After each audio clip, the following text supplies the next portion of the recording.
4 Ocak'ta doğanlar. Eğer sen bu tarihte doğduysan hayata bakışın biraz farklıdır. Çünkü sen yapı kurmayı bilen, düzenle nefes alan birisin. Bu tarih 4 sayısı ve Uranüs etkisi altındadır. Yani sen hem disiplinli hem de içten içe özgür ruhlusun. Para, iş ve somut başarı konularında oldukça güçlüsün. Ama senin asıl farkın hızdan çok istikrarla ilerlemende saklı. Oğlak Burcu'nun Satürn yönetimi sana güçlü bir kontrol ve sorumluluk bilinci verir. Hayatta olur mu diye değil, nasıl olur diye düşünürsün. Tarot tarafında 4 Ocak doğumlular İmparator kartıyla ilişkilendirilir. Bu kart, otoriteyi, düzen kurma gücünü ve liderliği temsil eder. Sen bulunduğun ortamda fark edilirsin. Çünkü doğal bir ciddiyetin ve güven veren bir duruşun vardır. Ama dikkat! Aşırı kontrol etme ihtiyacı zaman zaman seni katılaştırabilir. Sağlık konusuna gelirsek, sen genelde düzen bozulduğunda bunu hemen hissedersin. Sabırsızlık, sürekli tetikte olma hali sinir sistemini yorabilir. Kalp ve damar sağlığına, ayrıca sindirim sistemine dikkat etmen gerekir. Düzenli hareket, temiz beslenme ve hayatı biraz akışına bırakmak sana gerçekten iyi gelir. Hayatta her şey senin kontrolünde olmak zorunda değil. Bunu kendine sık sık hatırlat. Başkalarına saygı duymak kadar onların yöntemlerinin seninkinden farklı olabileceğini kabul etmek de önemlidir. Esneklik geliştirmek seni zayıflatmaz, aksine daha güçlü yapar. Meditasyon tarafında sana düşen mesaj çok net. Her şeyin cevabı akılla bulunmaz.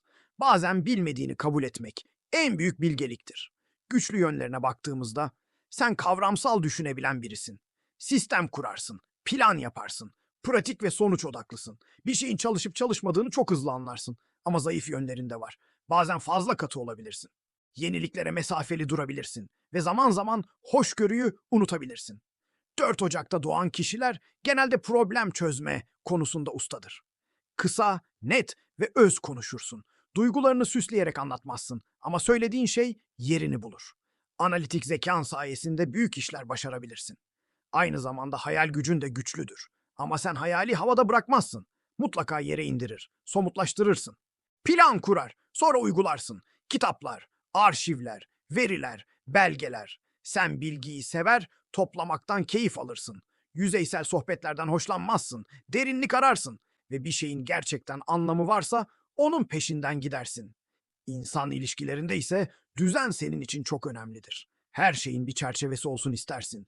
Bu yüzden bazen mesafeli algılanabilirsin. Ama seni tanıyanlar bilir. Sen güvenilir, sadık ve uzun vadeli düşünen birisin. Kendini fazla ciddiye alma eğilimin var. Bu bazen seni yorabilir. Hayat sadece sorumluluklardan ibaret değil. Biraz gevşemek, biraz akışa izin vermek sana sandığından daha iyi hissettirebilir. 4 Ocak'ta doğanlar genelde güçlü bir duruşla tanınır. Ama senin gerçek gücün sessizce ilerleyip sağlam işler ortaya koymanda gizlidir. Eğer 4 Ocak'ta doğduysan sen hayatı inşa edenlerdensin. Yıkmazsın, kaçmazsın ve başladığın yolu mutlaka bir yere bağlarsın. Eğer hayatında 4 Ocak'ta doğmuş biri varsa bu videoyu ona gönder.